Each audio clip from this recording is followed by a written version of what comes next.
Hello sir, कैसे हैं आप? मैं एकदम बढ़िया हूँ। आप बताइए, आप कैसे हैं?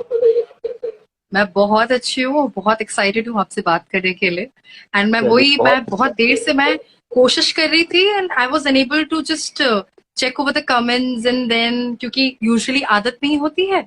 एंड देन उसके बाद हाँ, मैंने देखा कि मैं कैसे कर सकती हूँ, मुझे लगा ऐसा नहीं कि मैं लेट हो जाऊं। देन फाइनली मैं आ गई आपके बिल, सामने। बिल्कुल बिल्कुल। तो रूपांशी, सबसे पहले हम चाहते हैं कि जो हमारे दर्शक हैं, जो हमारे फॉलोअर्स हैं, जो प्रोग्राम को देख रहे हैं और आगे भी जो हमारे यूट्यूब चैनल पर प्रोग्राम को देखेंगे, आप अपने बारे में छोटा सा इंट्रोडक्शन दें ताकि आपको बहुत अच्छे से जानकारी मिले। Thank you sir, thank you. सबसे पहले तो इंदौर इन्फो को एंड आपको, आनंद सर को, आदित्य सर को सबसे पहले थैंक यू मुझे बुलाने के लिए एंड माइक ऑर्गेनाइजेशन को इनवाइट करने के लिए। मैं रूपांशी श्रीवास्तव हूँ। मैं बेसिकली मैं क्या बताऊं अपने बारे में, 2016 से मैंने माइक ऑर्गेनाइजेशन की शुरुआत की थी। मैं उस टाइम पे कॉलेज स्टूडेंट थी और मैं कंप्यूटर साइंस ग्रेजुएटेड हूँ मेडिकैप्स यूनिवर्सिटी से। उसके बाद मैंने सॉफ्टवेयर इंजीनियरिंग मास्टर लिमिटेड से किया है। उसके साथ साथ मैंने माइक ऑर्गेनाइजेशन को भी संभाला है। And currently I am an HR in Infosys also, I am an HR consultant in Infosys. अरे एंड उसके वाह, साथ ओके। साथ मैं माइक ऑर्गेनाइजेशन को एज अ सोशल वर्क करके एंड आर्टिस्ट इवेंट्स, क्योंकि मुझे इवेंट्स में मैनेजमेंट एंड बहुत इंटरेस्ट है। एट द सेम टाइम मुझे पता है कि लोगों को क्या जरूरत होती है एक एवरेज आर्टिस्ट को, या फॉर एग्जाम्पल कोई इंसान किसी को हेल्प करना चाहता है पर एक माध्यम नहीं मिल पाता, एक शुरुआत नहीं मिल पाती है। वो चीज को हम्म। मुझे भी पता है। जब मैं कहीं ना कहीं बच्ची थी या मैं बढ़ रही थी तो मुझे भी वो साधन नहीं मिल पाता था या वो वे नहीं मिल पाता था। इन दिस वे मैं कहीं ना कहीं अपने आप को सेल्फ सेटिस्फैक्शन भी दे देती हूँ एंड इसके साथ साथ तमाम लोगों को एक अपॉर्चुनिटी भी, प्लेटफॉर्म देती हूँ। एट द सेम टाइम मैं अपनी लाइफ को भी बहुत अच्छे से, एक खुशी के साथ, मतलब महसूस फील करती हूँ जब मैं ऐसा कुछ करती हूँ। This is all about me sir. Yes sir. बहुत बढ़िया, बहुत अच्छा आप काम कर रही हैं थैंक यू ऑर्गेनाइजेशन सर, के माध्यम थैंक यू से। So much. वैसे किसी ऑर्गेनाइजेशन किस उद्देश्य से आपने शुरू किया, उसको थोड़ा डिटेल में आप बताइए और किस तरह से आप करती बिल्कुल सर, बिल्कुल।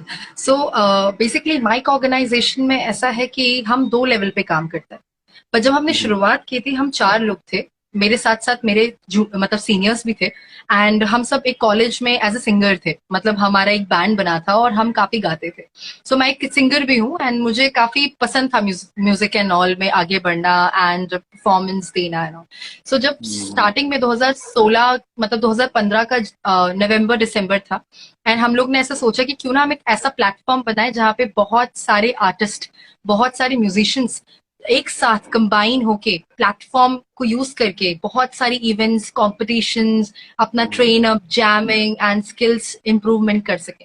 और ये सिर्फ और सिर्फ म्यूजिक वालों के लिए रहेगा। ओके। इसलिए जब हम लोगों ने इसको 2016 के 1 जनवरी में जब हमने एक इवेंट किया, एंड वो इवेंट भी बहुत छोटा सा था लेकिन वो जनवरी का, न्यू ईयर का इवेंट था, बड़ी कड़ाके की ठंड थी। एंड हम जितने भी मेंबर्स थे, 5-6 लोग थे एंड बढ़ते बढ़ते 15 लोग हो गए थे एंड वो सब कंप्लीटली म्यूजिशियंस थे। मुझे आज भी याद है वो दिन। एंड हमने उस दिन अब बोला था कि हम आज से अपना हमारा फाउंडेशन डे रख रहे हैं। 1 जनवरी 2016 फाउंडेशन डे हमारा। And okay. उस दिन हमने ये समझा कि हम म्यूजिक को एक तरीके से ले जाएंगे आगे। एंड इसमें जितने भी म्यूजिशियंस आएंगे हम उनके साथ कनेक्टेड होंगे एंड हम उनके साथ जैमिंग करेंगे, उनको प्लेटफॉर्म्स देंगे। हमारे पास कोई भी अपॉर्चुनिटी आएंगी हम ऐसे ऐसे आर्टिस्ट को भेजते जाएंगे ताकि उनको भी पॉपुलैरिटी मिले, उनको भी आगे आने का मौका मिले एंड साथ साथ हमको भी सीखने का मौका मिले। ऐसे अलग अलग म्यूजिशियंस, तबला वादक एंड आपको कीबोर्ड एंड बाकी सिंगर्स, अलग अलग टेक्सचर्स की, जॉनर्स की वॉइसेस सब एक साथ मिलने लगे एंड बहुत इवेंट्स होने लगे। बट मैं उस टाइम पे जूनियर ही थी, स्टूडेंट ही थी और मेरे हम लोग सभी थे। तो आपको पता है जब आप बच्चे भी होते हो एट द सेम टाइम आपको ये भी लगता है कि बहुत कुछ करने का मन होता है एंड बहुत कुछ आगे सीखने का मन भी होता है। मुझे सेल्फ सेटिस्फैक्शन नहीं मिल रहा था। मुझे लग रहा हम्म। था कि कम्प्लीटली कॉमर्शियल हो रहा है और मुझे कॉमर्शियल नहीं चाहिए था। मुझे ऐसा हम्म। चाहिए था कि कभी भी मैं बिजनेस ओरिएंटेड नहीं रही, मतलब लाइफ में ऐसे ज्यादा मेरा वैसा पैसे से जी। ज्यादा कुछ मेल नहीं रहा। मैं हमेशा ये सोचती थी सर कि कुछ ऐसा कर सकती हूँ जिससे मतलब लोगों को भी हेल्प मिले, एक अच्छी अपॉर्चुनिटी मिले और साथ साथ कुछ ज्यादा सिखाने का मौका मिले। एंड मेरे साथ ऐसे लोग भी आ रहे थे जो मेरे माइंडसेट के थे, जिनको एक ऐसी माइंडसेट था कि मैम हमें आप बता दीजिए, हम सिखाने के लिए तैयार हैं एंड हम भी सीखेंगे। ये चीज मेरे हमेशा क्लिक करती रहती थी। फिर ऐसी चीजें बनती गई और मई में मुझे ऐसा रियलाइज हुआ कि there are so many people in the world, in our society, जिनको सर एसेसरीज नहीं है लेकिन बिल्कुल। टैलेंट है। सीखना चाहते हैं लेकिन पता नहीं कैसे शुरू करना है। एंड हमारे पास भगवान की देन से एसेसरीज है, क्वालिटी भी है, लेकिन हमको उसकी वैल्यू नहीं है, ये हमारे साथ प्रॉब्लम होती है। सो हमने क्या किया सर कि हमने इस दो चीज को मेल कर दिया और मेरा एक ऑब्जेक्टिव तैयार हुआ। अगर हम किसी को सिखाएंगे तो हम अपने आप सीखेंगे। फॉर एग्जाम्पल एक टीचर होता है, जब एक बच्चे केमिस्ट्री का टीचर है और अगर किसी बच्चे को सिखा रहा है तो कहीं ना कहीं वो भी शार्प हो रहा है, उसकी नॉलेज और एनहांस हो रही है, तभी वो एक कहीं ना कहीं रिस्पेक्टफुल है। तो हमने सोचा वो पढ़ाने के पहले खुद प्रिपेयर होता है कि बच्चा मुझको क्या कर सकता है। यस एंड हम ऐसे होते हैं, एक यंगस्टर्स ऐसे होते हैं कि नहीं बस मैदान में आ जाओ, बिना प्रिपरेशन के मैदान में आ जाओ और आपको बिल्कुल रिजल्ट चाहिए। ऐसा नहीं होता है। रिजल्ट अगर चाहिए तो उसके लिए हार्डवर्क लगता है, और हार्डवर्क अगर आप हार्डवर्क नहीं देना चाहते तो आप ऐसा कुछ करो जिससे आपको हार्डवर्क भी पता ना चले, लेकिन आप सीखते भी जा रहे हो, किसी को सिखाते भी जा रहे हो। सो यही मोटो लेके मैंने काम शुरू किया। मेरे साथ जितने भी तमाम म्यूजिशियंस थे, मैंने ये चीज शुरू किया कि क्यों ना हम अपनी स्किल्स को किसी और को सिखाएं, सैटरडे संडे फ्री में उसको दें जिसको जरूरत है, जो सीखना चाहता है, जो जिस चीज के मतलब हकदार है, या उसको लगता है कि मुझे काश मिल जाए जरूरतमंद, एंड हम उसको सिखाएं। अपने आप हम भी ट्रेंड होंगे, हम भी बेस्ट बनते जाएंगे और किसी को अपनी क्वालिटी देते जाएंगे तो वो भी बेस्ट बनेगा। तो ये चीज, ये मोटो लेके मैंने ज्ञानदान शुरू किया। और ज्ञानदान मैंने 2016 के मई में शुरू किया, जहाँ पे म्यूजिक तो था ही, जहाँ पे हम बच्चों को राग अलंकार ये सब सिखाने लगे, ऑर्फनेज में जाके बच्चों को इसकी नॉलेज देने लगे और साथ साथ उनको गिटार की ध्वनि और ये सब सिखाने लगे। बट सर धीरे धीरे हमें पता चलने लगा कि बच्चे का इंटरेस्ट सिर्फ म्यूजिक नहीं होता, बच्चे का इंटरेस्ट बहुत कुछ है। कहीं साइंस स्टडीज है, तो कहीं आप स्पोर्ट्स है, तो कहीं मतलब आप डांस है। So there are so many things. तो मुझे उसके हिसाब से टीम बनानी पड़ी। देन धीरे धीरे डांसर्स आते गए, पोएट्स आते गए, रैपर्स आते गए, ड्रामा जो एक्टर्स हैं वो आते गए। देन उसके बाद हमारी एक एजुकेशन टीम बनने लगी। तो धीरे धीरे ये बड़ा होता गया। एंड ये सब स्टूडेंट्स थे, हम सब स्टूडेंट्स ही संभाल रहे थे, देवर नो आउटसाइडर। और धीरे धीरे सर ऐसा भी होता गया कि जो बड़ा है, जो प्रोफेशनल वर्कर है, बट कहीं ना कहीं सेल्फ सेटिस्फैक्शन के लिए बच्चों को पढ़ाना चाहता है या आगे आना चाहता है, वो भी हमसे जुड़ते गए। ऐसे बनते बनते हम कम से कम 2019 तक आते आते हमने कम से कम 15 सेंटर्स में लगातार सैटरडे संडे, इनफैक्ट भोपाल तक हमने ये एजुकेशन का शुरू किया सर। एंड इसमें सर हम लोग म्यूजिक के साथ साथ, मतलब स्टडीज के साथ साथ curricular activities, sports, hygiene, awareness, ये सब हम बताते हैं। गर्ल्स को किस तरीके से हाइजीन मेंटेन करनी है, या आपके कपड़े साफ सुथरे होने चाहिए, या आपका माइंडसेट क्या चल रहा है, बच्चे को क्या जरूरत है। एंड हमारी एक चीज जरूर है सर, हम जो भी पढ़ाते हैं उसके बाद हम प्रेजेंटेशन स्किल्स लेते हैं। मतलब आपको स्टेज दे दिया, अब आप करो, बताओ कैसा आपने आज क्या सीखा। तो उससे बच्चे को वो चीज ग्रैस्प हो जाती है कि हाँ हमने आज ये सीखा। एंड उसके बाद जो हमारा जो आर्टिस्ट प्लेटफॉर्म है, जिसमें हम सारे आर्टिस्ट जो बच्चों को सिखा रहे हैं, वो आर्टिस्ट खुद तो परफॉर्म करते हैं, पर ये बच्चों को जो एक महीने में जो सिखाए, ये बच्चे भी हमारे साथ आते हैं। एंड इन बच्चों को हम स्पेशली उस इवेंट में आके उनको स्टेज देते हैं, तो वो उस बच्चे को 3 चीजों से बेस्ट उसको एडवांटेज मिलता है। एक तो सर उसको परफॉर्म करके उसका कॉन्फिडेंस लेवल बढ़ता है कि वो बाहर। दूसरी चीज ये हो रही है कि कॉन्फिडेंस तो बढ़ ही रहा है, लेकिन उसको ये पता चल रहा है कि हाँ मैं टैलेंटेड होता जा रहा हूँ, एंड मुझे हर एक चीज की मुझे भी समझ में आता है, और हमारी टीम को भी समझ आती है क्या कमी हो गई। लेकिन सर धीरे धीरे वो इम्प्रूव करता है, वो बच्चे को नई नई चीजें देखने को मिलती है। एंड साथ साथ सर एक एडवांटेज मिलता है कि वो मॉल्स में आ रहा है, वो इवेंट्स में आ रहा है, वो एक मतलब एक आर्टिस्ट भी एक ही लेवल पे और एक बच्चा भी एक ही लेवल पे, उसका लेवल ही एक कर दिया हम लोगों ने। ऐसा नहीं है सर कि कोई बड़ा छोटा, सो एवरीवन इज इक्वल। सो इस तरीके से हम मंथली चीजें करते थे। तो हमारा ज्ञानदान और हमारा आर्टिस्ट, ये सब साथ में चलता है सर। एक साथ एक चीज और मैं ऐड करना चाहूंगी सर, कि आर्टिस्ट के लिए हम लोगों ने ऐसा रखा है कि हमारे क्लब्स हैं, डिफरेंट क्लब्स हैं। मतलब हमारे यहाँ 8 क्लब्स चलते हैं। एक म्यूजिक क्लब है, एक डांस क्लब है, MIC music club, MIC dance club, MIC rappers club, MIC poetry club, MIC acting club, ऐसे क्लब्स हैं। इसमें जो एवरेज आर्टिस्ट हैं, ये सारे जो एक अच्छे आर्टिस्ट भी, ये सब अपने अपने जॉनर्स में, अपने अपने ग्रुप्स में है, और इनकी मंथली इवेंट्स होते रहते हैं। इस मंथली इवेंट से हमारी जो कमेटी है, ये कमेटी इनका ध्यान रखती है और इनके लिए कुछ इवेंट्स करवाती रहती है। ये मेंबरशिप बेसिस पे होता है, और ये लोगों को जो सोशल वर्क है वो तो करना ही करना है। दिस इज 100% हमारे नॉर्म्स में, गाइडलाइंस में लिखा ही रहता है कि आप एक रिस्पॉन्सिबल सिटीजन है, आपको ये करना ही। बट साथ साथ आप मंथली आपकी जो एक्चुअली आर्ट है उस पर भी आप फोकस कर पाओगे। एंड हमारा काम सैटरडे संडे होता है, मतलब आपका दिन आप जो करना चाहो करो, सैटरडे संडे आप थोड़ा सा एंजॉय करो। तो सर इसके साथ उनकी स्किल्स भी बढ़ती जाती है, उनको इवेंट्स भी मिलते जाते हैं, वो खुश भी रहते हैं एंड वो ज्ञानदान के साथ सेटिस्फाइड भी हो पाते हैं। सो इस तरीके से सर हम एक छोटे बच्चे को और एक बड़े लोगों को, सबको, एक आर्टिस्ट को जो भी MIC प्रोवाइड कर सकता है एज अ वर्सेटाइल प्लेटफॉर्म, वो सब देता है। दिस इज अबाउट सर, जैसे आपने बताया कि आपने सेंटर्स, तो जी सर। ये सेंटर्स का सिलेक्शन किस तरह से होता है? कहाँ आपको ये करना है? ओके सर, सेंटर्स का सिलेक्शन मैं आपको बताती हूँ। सेंटर्स का सिलेक्शन ऐसा या है या कि या दूसरी हम भाषा में कहें तो मैं दूसरे रास्ते से बताता हूँ कि किस तरह से आपको पता चलता है कि कौन सा बच्चा है जिसको रिक्वायरमेंट है, उसको आप हेल्प कर सकते हैं, क्या? ओके, तो सर मैं बताती हूँ कि इसकी दो चीज है। मैं आपको दो मतलब आंसर्स देती हूँ इसके। पहला ये सर कि हम जब चीजें शुरू की थी तो हमारी ऑब्जेक्टिव नहीं था कि हमें सिर्फ एक ही टाइप के बच्चों पे वर्क करना है। हमने जब शुरू किया था तो हमने राऊ में जो लड़कियों का जो एक गृह है, बाल गृह है, बालिका गृह, हमने वहां से शुरू किया था और हमने वहां पे निरंतर 1 साल हमने वहां पे बच्चों को सिखाया। एंड वहां से हमको जब रिजल्ट मिले सर, मैं आपको बताती हूँ, 4 बच्चियां हमारी नेशनल्स में गई हैं जो हमने सिखाया, जिसमें से 3 बच्ची कराटे में और 1 बच्ची जिम्नास्टिक में गई है। तो हमने ये सब भी उनको ट्रेनिंग दे के हमने उनको आगे बढ़ाया है। कराटे ट्रेनिंग्स भी देते हैं हम लोग।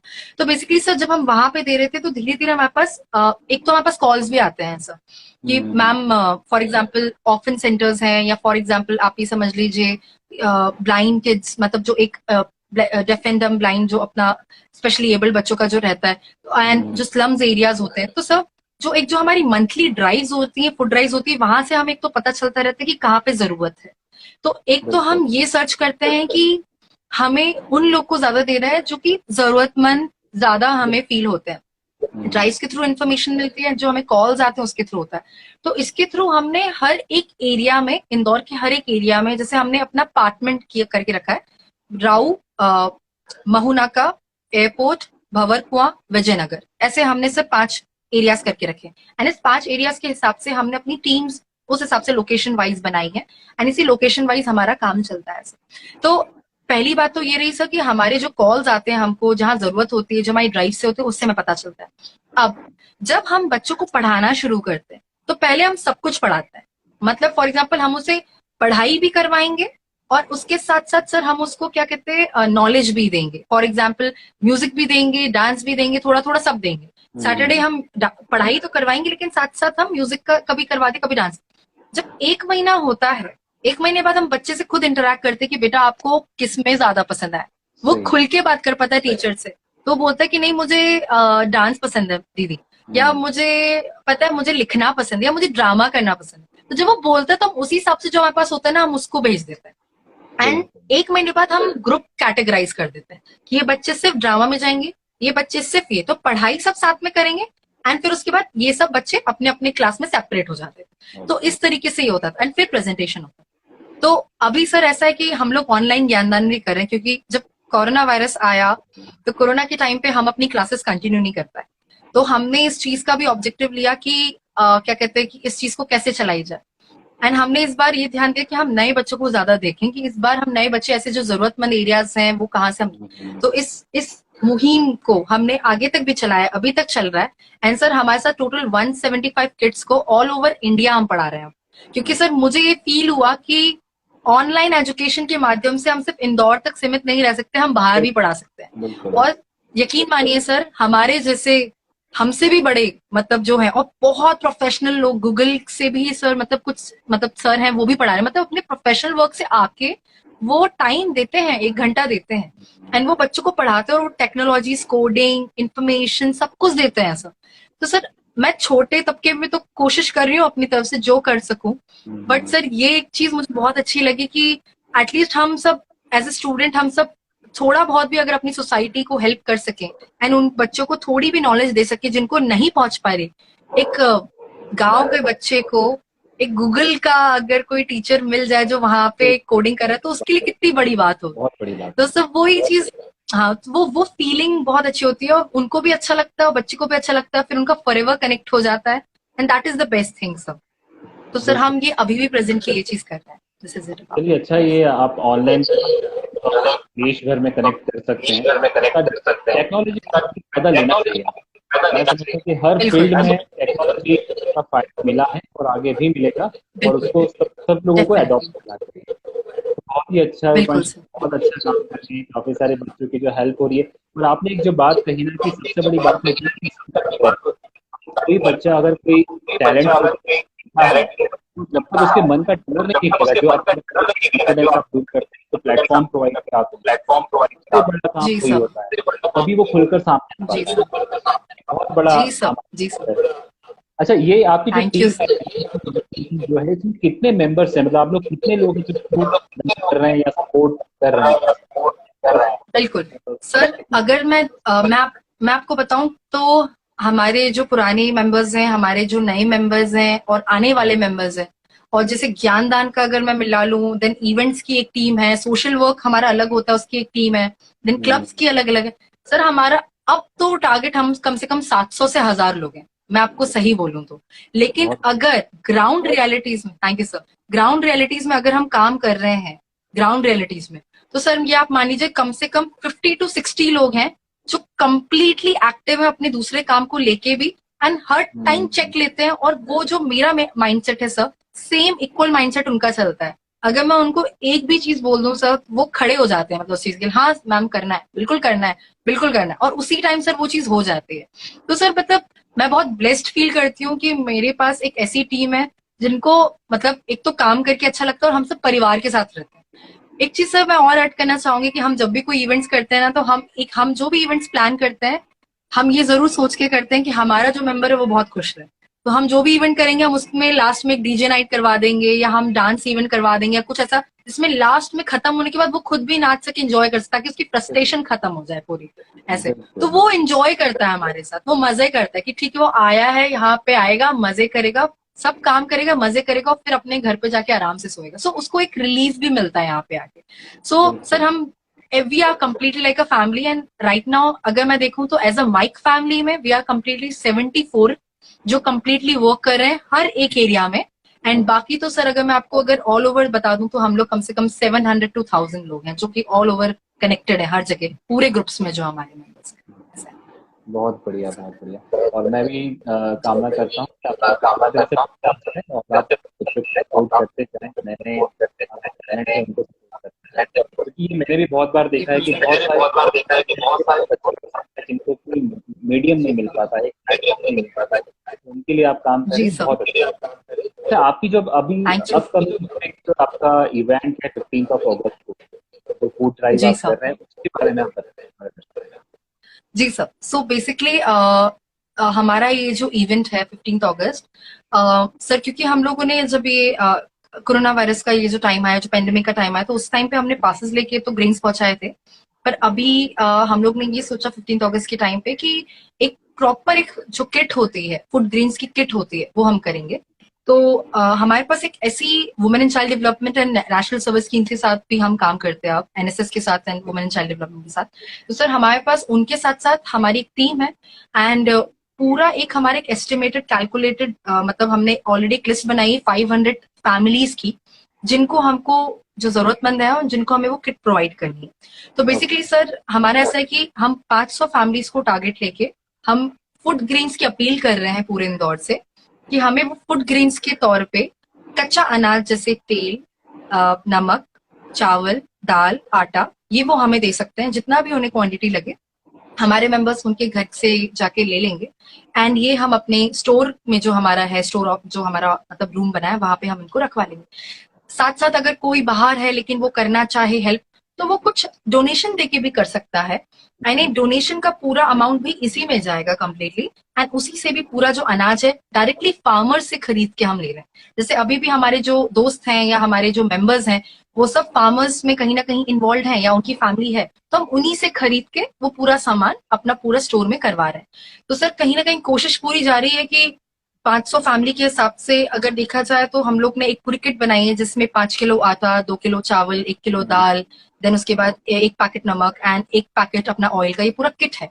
अब सर ये तो हमने फूड डोनेशन का रखा है, जहाँ पे हम फूड ड्राइव्स हम 15 अगस्त को करेंगे, जिसमें पैकेजिंग एंड ऑल है, एंड वॉलंटियर्स भी हमारे साथ हैं जो करने वाले हैं, जो बाहर से भी हैं। बस सर इसके साथ साथ मैं ये चीज भी ऐड करना चाहूंगी कि हम इसमें एक चीज का और ध्यान रख रहे हैं, एंड वो है हमारा एनवायरमेंट प्लस वुमेन एम्पावरमेंट। वो ऐसे सर कि हमने हमारे साथ ज्ञानदान के मुहिम से 2 औरतें जुड़ी हैं जो कि सिंगल मदर है। अब इनके जो बच्चे हैं इनको हम ज्ञानदान के थ्रू पढ़ा रहे हैं, पर ये भी खुद कहीं ना कहीं जरूरत है इनको इस टाइम में, क्योंकि आज का वक्त ऐसा है कि काफी लोगों के लिए एक ऐसा वक्त है कि जहाँ पे उनके पास रिसोर्स नहीं है कि वो कैसे अर्न कर सकें, कैसी चीज कर सकें। उन लोगों ने दोनों ने मिलकर खुद न्यूज़पेपर्स का स्मॉल स्केल लेवल पे बिजनेस शुरू किया, जहाँ पे वो न्यूज़पेपर बैग्स बना रही हैं, एंड वो उसके एक पर्टिकुलर छोटे से छोटे दाम में लोगों को दे रही हैं। हम इसकी मुहिम से कोशिश कर रहे हैं कि हमने उनसे 500 बैग्स हमने उनसे ऑर्डर करवाए, एंड हमने उनको प्रिपेयर करवाया कि आप ऐसे बैग्स तैयार कीजिए, एंड उनको हमने सबसे पहला ऑर्डर दे दिया। इसके माध्यम से जो न्यूज़पेपर बैग है वो हम पूरी किट को, एक किट को हम उसका के लिए यूज करेंगे, एंड वो एक किट हम एक फैमिली को देंगे। हम उनको भी हेल्प कर पाएंगे, और साथ साथ मुझे ऐसा लगता है कि इंदौर एक ऐसी सिटी और पूरा देश भी अब ऐसा बनने वाला है जहाँ पे प्लास्टिक नहीं यूज होगा। सिंगल बैन प्लास्टिक भी कंप्लीटली मना है, और हमारे यहाँ हम कंप्लीटली मतलब नेचर की तरफ आगे बढ़ रहे हैं, एनवायरमेंट की तरफ आगे बढ़ रहे हैं। हमें न्यूज़पेपर बैग्स को और ऐसे ब्राउन बैग्स को सपोर्ट करना चाहिए जो कि कंप्लीटली 100% बायोडिग्रेडेबल है एंड R3 के अंदर आता है। तो सर ये एक ऐसी मुहिम भी है जहाँ पे हम इस चीज को भी हेल्प कर पाएंगे, एंड साथ साथ हम उन औरतों को भी सपोर्ट कर पाएंगे जो सच में इस वक्त पे सबसे ज्यादा जरूरतमंद है। तो ये तीनों ऑब्जेक्टिव को लेके हमने इस 15 अगस्त पे इसी चीज को लेके सर हम 500 फैमिलीज को देंगे, और इसी चीज में हमारा काम है सर। तो बहुत यही बढ़िया है सर। आपका एक सोच। और मैं भी हमारे दर्शकों को ये कहना चाहता हूँ कि लोग करना चाहते हैं माइक ऑर्गेनाइजेशन जुड़े इस ऑर्गेनाइजेशन से, और आप हेल्प कर सकते हैं उन लोगों को जिनको। और रूपांशी, मैं तो कि आपकी जो सोच है, ये जो आप कर रही हैं काम, बहुत आगे तक जाने वाला है। तो अंदर से फीलिंग आती है कि बहुत ही अच्छा काम कर रही है। Thank you so much sir, आपकी ब्लेसिंग्स है, एंड इंदौर इन्फो एंड सभी लोग का अगर सपोर्ट रहा तो बिल्कुल आगे जाएंगे, एंड सभी लोग हम सब आगे साथ में बढ़ेंगे। एंड मैं बहुत अच्छा फील कर रही हूँ कि मैंने सर इंदौर इन्फो के मैं जो भी लाइव्स हैं मैं देखती हूँ पर्सनली, एंड मुझे मतलब जिस तरीके से आप बात करते हैं सबसे, वो मुझे वे बहुत अच्छा लगता है। मैं कहीं ना कहीं मैं सच्ची बोल रही हूँ सर, मुझे सीखने को बहुत मिलता है सभी बड़ों से, एंड जितने भी हमारे साथ हैं।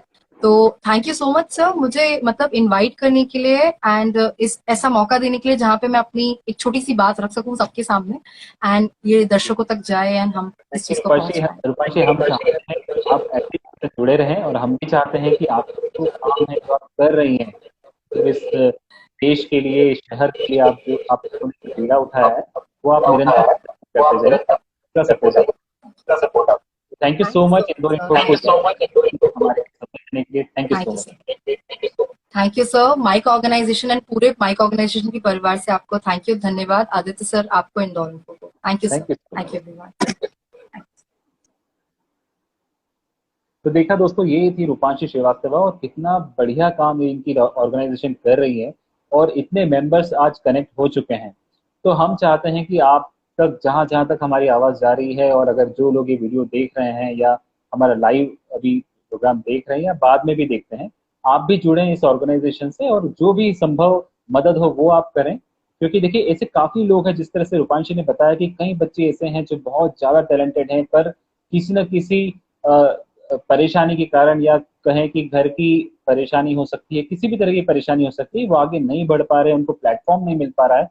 तो ऐसे बच्चों को ये लोग आज प्लेटफॉर्म अवेलेबल करा रहे हैं, उनको पढ़ा रहे हैं, और किसी एक डायरेक्शन में नहीं, ये पढ़ा भी रहे हैं, उनको अदर एक्टिविटीज में भी इन्वॉल्व कर रहे हैं, ताकि पता चल सके कि कौन सा बच्चा किस तरफ रुझान ज्यादा रख रहा है, और उसको उसी डायरेक्शन में आगे ले जाया जाए। तो बहुत बढ़िया काम आज माइक ऑर्गेनाइजेशन कर रहा है हमारे शहर के लिए, हमारे देश के लिए। और जिस तरह से रूपांश ने बताया कि अब ये डिजिटल हो चुके हैं, और ये ऑनलाइन भी ज्ञान दान का काम शुरू कर चुके हैं, तो मैं समझता हूँ कि बिल्कुल ऐसी संस्था को पूरा सपोर्ट करना चाहिए। इंदौर के लोगों से अपील है, खासतौर से इंदौर इनको ये कहना चाहता है कि आप भी माइक ऑर्गेनाइजेशन को सपोर्ट करें, उन्हें और आगे बढ़ाने में मदद करें। तो दोस्तों, बहुत अच्छा रहा आज का ये प्रोग्राम, और बहुत ही अच्छी बातचीत हुई रूपांशी से, काफी सारी बातें हमने जानी, किस तरह से वो अपने कार्य को अंजाम दे रहे हैं। तो हमारी शुभकामनाएं उनके साथ में है। और समय हो चुका है आज के प्रोग्राम को यहीं समाप्त करने का। और अगर आपने ये प्रोग्राम यहाँ मिस किया है और या आप पूरा प्रोग्राम देखना चाहते हैं तो यूट्यूब चैनल को आप सब्सक्राइब करें इंदौर इन्फो के, और ये प्रोग्राम आप वहाँ देख पाएंगे। तो दोस्तों मैं विदा लेता हूँ आपसे। Thank you so much, good night, शुक्रिया।